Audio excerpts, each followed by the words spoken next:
तेलंगाना प्रदेश Congress committee के सदर और रुकने पार्लियामेंट रेवंत रेड्डी ने आज मुनुगुड़ ज़मीनी इंतखाब के मौके पर काफ़ी जज्बाती अपील करते हुए लोगों से दरख्वास्त की कि वो इन ज़मीनी इंतखाबात में कांग्रेस उम्मीदवार पलवै श्रवंती को कामयाब बनाएं। उन्होंने कहा कि पलवै श्रवंती को गोद लेना है या उन्हें मार देना है, ये फैसला मुनुगुड़ की आवाम करेगी।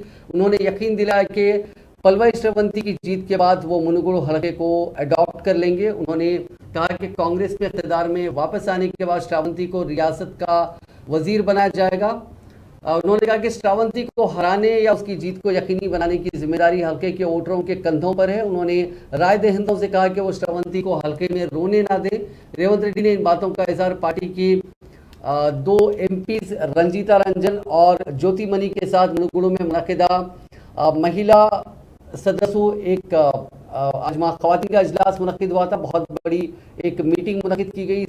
उस मीटिंग में क्या इस मौके पर बात करते हुए रेवंत रेड्डी ने कहा कि साबिक़ MLA पलवै गोवर्धन रेड्डी की अहलिया ने मुनुगुड़ के लोगों के वोट हासिल करने के लिए मीटिंग में पहली बार हिस्सा लिया और मजीद कहा कि वो अपने शोहर की मौत के बाद अपनी रिहाइशगाह से बाहर नहीं आ रही थी। उन्होंने कहा कि वो आइंदा असेंबली इंतखाबात में न सिर्फ कांग्रेस पार्टी 15 ख़वातीन को मैदान में उतारेगी बल्कि 4 ख़वातीन MLAs को रियासती काबीना का वजीर भी बनाएगी। इस मौके पर श्रावंती ने बात करते हुए कहा कि उनके वालिद पलवै गोवर्धन रेड्डी ने अपनी पूरी उम्र मुनुगुड़ के आवाम की खिदमत की है। आज वो इस दुनिया में नहीं है और उनकी दुख्तर के तौर पर वो आवाम के सामने है। उन्होंने लोगों से काफ़ी जज्बाती अपील की कि वो उन्हें अपनी दुख्तर तस्वुर करते हुए ज़मीनी इंतखाब में कामयाब बनाएं।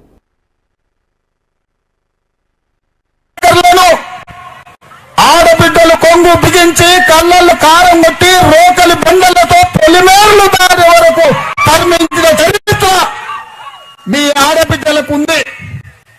ఈ నల్గొండ జిల్లా ఈ ప్రాంతంలో ఓ చాకలి ఐలమ్మ, ఓ ఆరుట్ల కమలాదేవి, ఓ మల్లు స్వరాజ్యం ఈ గడ్డ మీద నిటారుగా నిలబడి రజాకర్లకు నవాబులకు